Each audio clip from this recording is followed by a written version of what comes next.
the truth.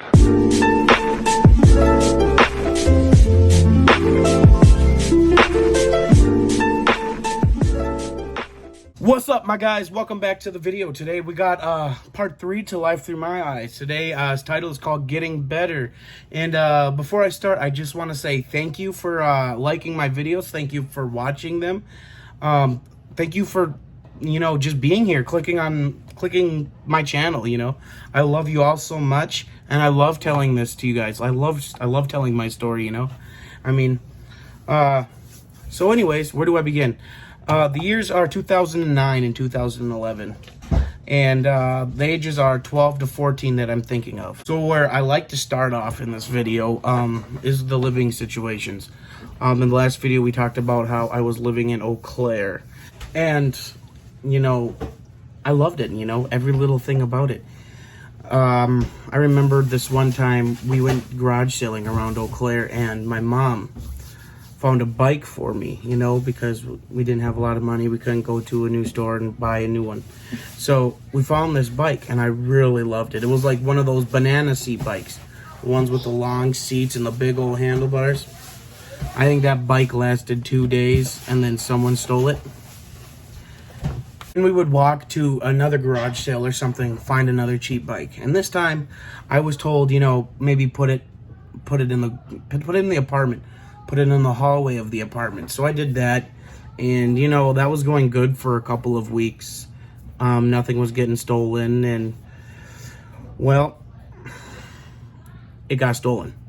So my neighbor at the time who lived so my apartment was like right here, and his apartment was right here. I lived in this one. I would just walk over to his, and he had this old BMX Mongoose and Next bike or whatever, I think is what it was called. And he let me store it in the garage that they had there so it wouldn't get stolen. But I loved that bike. Everything about it. That was my first BMX trick bike. And but nothing was nothing was getting worse. Nothing was changing, but Eau Claire life only lasted for a while. Year and a half tops. Well, my mom sent me to my dad's because, she didn't want me in the way while she was moving, packing everything up. So my mom sent me to my dad's for the summer. I stayed with my dad for the summer. And at the end of summer, beginning of the school year, my mom moved to a town called Dallas.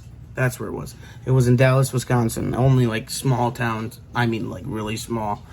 And I started school in Ridgeland, which I don't know what direction it was or how far it was, which it was pretty close to Dallas, I think. And the other kids in my house went to school in Barron, I think. Yeah, Barron it was, which was also close to Dallas. And we were, it was my mom's place. My mom moved in with a friend of hers, so we stayed with them for a couple months. And I could tell you for that couple months while I was in school in Ridgeland, I only went to school, I think, only 2 weeks out of the entire time. Otherwise, I was out of school for a month, out of school doing this, And so we got tired of that, and being in that house, I remember before going to sleep on school nights, and if we didn't go to bed right away, the owner of the house would tell us to come out there, and she would whip us with a belt. My mom didn't say nothing, let these people beat on her kid. All right. And then after we left that place after a few months, we went to my grandfather's house in Clayton, back to Clayton, And Clayton, I started there in 4th grade, moving on and everything, and I didn't think that was going to be, life for me or for the next fucking 7 years. But at that time, we were just moving in. I was just a new kid back at this old school that I went to, and my mom moved back into my grandfather's. So that's where we were living at the time. And, being a new kid, I loved it. I was, took me a couple days to get used to it being a new kid, but I met friends right away. Some of them became my best friends. Some of them are still my best friends today as well. But moving to that new school, I got to go on some awesome field trips. Got to do all these like cool science projects moving to this new school, and it was great. But life was getting better at this point. After we moved to Clayton into my grandfather's, that abusive dude that my mom was seeing, he started disappearing. Like he wasn't around anymore, which was pretty good. I mean, I loved it. Things were getting great, but I remember being able to stay home all the time, not getting my ass smacked or beat for the stupidest shit. I wasn't getting booze shoved down my throat. I wasn't getting marijuana shoved down my throat. But things were getting better. I went outside. I made friends. I played with my friends every day. I rode bike. I spent most of my time outside. That's what I involved with kids. That's what's different with like the generation today. You don't see many kids outside playing. That's what I had growing up. I had like two older siblings on my mom's side, but they were with their dad most of the time. So I kind of seen it as being an only child.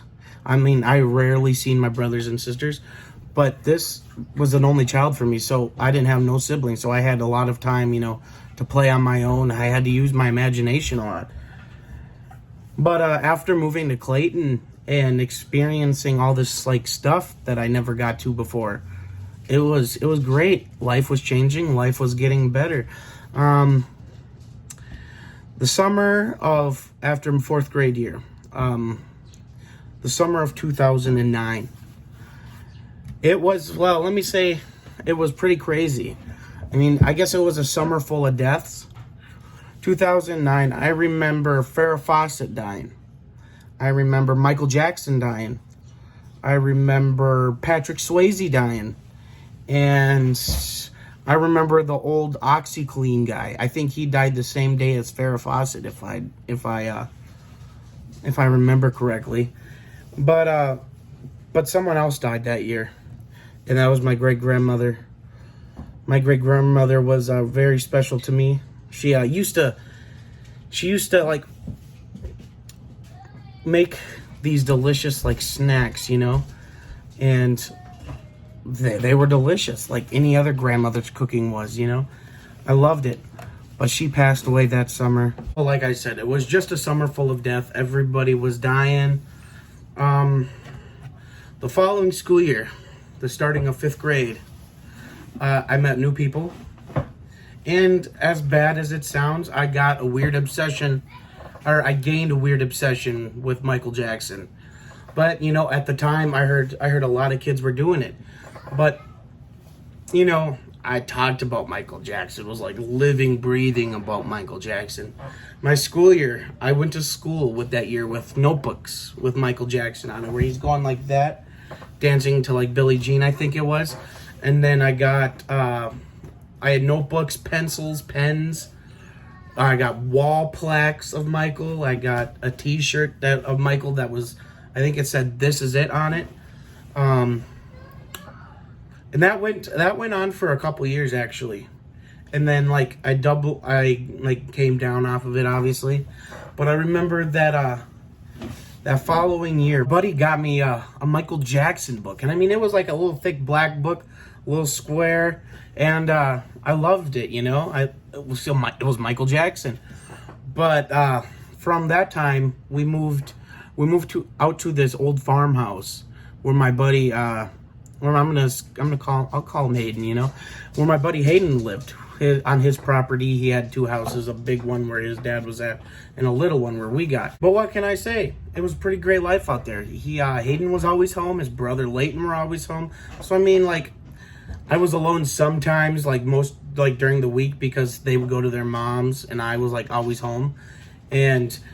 But we had a big farm area to play on. During the wintertime, we'd take the snowmobiles out, go out to the cornfields. During like summertime, we're dirt bikes and everything. At the farmhouse, I remember getting in some trouble with the brother of my buddy Hayden, and we used to sneak in somewhere. I think it was like this like attic of their big house. It was like upstairs region of some sort, and we would light up we'd grab a can, an empty soda can, poke holes through it, you know, like the original stoners did, and we would get stoned. But that was like, you know, like little puff. And if it wasn't that, it was like cigarettes. Cigarettes were a problem too. I always used to like. Okay, I'm gonna go back a little bit here. Rewind a little bit.